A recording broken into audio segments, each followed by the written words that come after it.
Eh bien, bonjour à tous et à toutes, ou bonsoir à tous et à toutes, c'est Monsieur Kestra et on se retrouve pour une solution qui pourra vous aider à corriger un petit problème lorsque vous jouez à Resident Evil Requiem. Il n'y aura pas de spoil, bien évidemment. Ceux qui spoilent dégageront des commentaires, bien évidemment. Alors, le souci que vous pouvez rencontrer, c'est par exemple une perte de déconnexion entre votre moniteur et votre carte graphique, c'est-à-dire en gros, vous avez un écran noir, mais vous avez le son du jeu. Ce que ça fait qu'en gros, vous perdez la connexion entre les deux. Bien évidemment, votre carte graphique n'est pas spécialement morte. Ça peut être un bug soit du pilote NVIDIA, soit bien évidemment d'une optimisation d'un no-scaling qui provoque ce genre de problème, bien évidemment. Alors, premièrement, NVIDIA est au courant et ont retiré celui qu'ils avaient sorti le 26 février et ils ont remis l'ancien qui était sorti le 27 janvier. Il faudra attendre qu'NVIDIA sort bien évidemment le driver corrigé pour corriger ce problème dû au low scaling bien évidemment aussi. Donc moi je vais vous montrer les solutions. Donc la première solution, il y en a un qui vous conseille bien évidemment d'ailleurs aller dans les fichiers NVIDIA, supprimer les fichiers pour après redémarrer votre PC, mettre bien évidemment. Donc là je vais vous montrer directement aller dans propriétés sur Steam, sur le jeu en particulier, donc Requiem. Donc vous cliquez sur Requiem, clic droit, bien évidemment. Vous avez ce menu qui va apparaître, général, et vous tapez dans l'option de lancement, tirer des X11. Après, bon, ça va, l'avantage c'est que j'ai le jeu de lancer, donc ça va être plus rapide. Vous lancez votre jeu Requiem, donc Resident Evil. Vous allez dans option. Il y en a un qui est bien évidemment d'ailleurs expliqué. Graphisme, image, vous descendez tout en bas, paramètres avancés, et vous cherchez par exemple le scaling.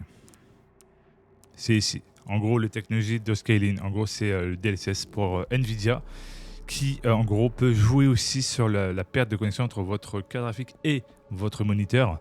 Donc, si vous pouvez le désactiver, vous le désactivez, vous faites une confirmation. Ensuite, faible latence NVIDIA Reflex. Je ne sais pas si ça va crash ou pas. Essayez de l'activer pour voir sans besoin d'avoir le DLSS d'activer. Mais voilà. Apparemment, ça arrive même dans les séries 4000 et 5000.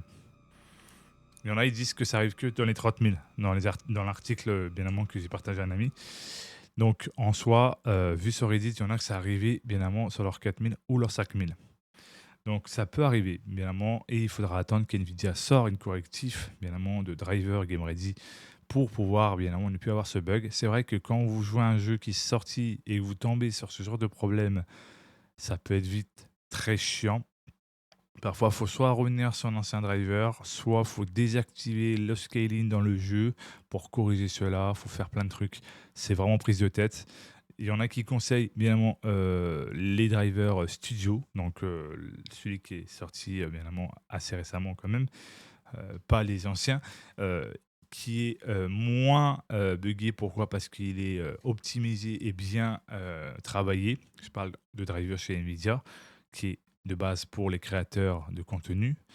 Donc en soi, vous allez comprendre que bien évidemment le Game Ready qui est pour les jeux et bien évidemment vu que chaque jeu sort chaque mois tous les années et bien évidemment vous voyez ils vont tellement vite qu'ils n'ont pas le temps de faire correctement comme ils le font avec le driver studio qui sortent, qui est différent, mais apparemment il y en a qui gagnent un petit peu d'FPS et un petit peu moins dans les jeux récents, enfin d'après ce que j'ai compris, enfin après, ça dépend les ressentis de chacun. Si ça a pu vous aider à corriger ce problème, n'hésitez pas à me dire dans les commentaires. En tout cas, moi, c'est un plaisir de trouver des astuces que je peux dénicher sur Internet, que je peux partager sur YouTube en vidéo. Puis au moins, si ça peut aider ces personnes qui ont partagé sur Reddit, au moins, ils pourront partager la vidéo et puis au moins, ça sera plus simple d'expliquer. Et en tout cas, si ça vous a plu, n'oubliez pas de vous abonner, de mettre un pouce bleu, d'activer la cloche de notification et de partager. C'était Monsieur Kazitra. Prenez soin de vous et geekez bien. Faites attention où vous y allez. On sait pas s'il y a un zombie qui viendra vous croquer. Allez, ciao, bye bye.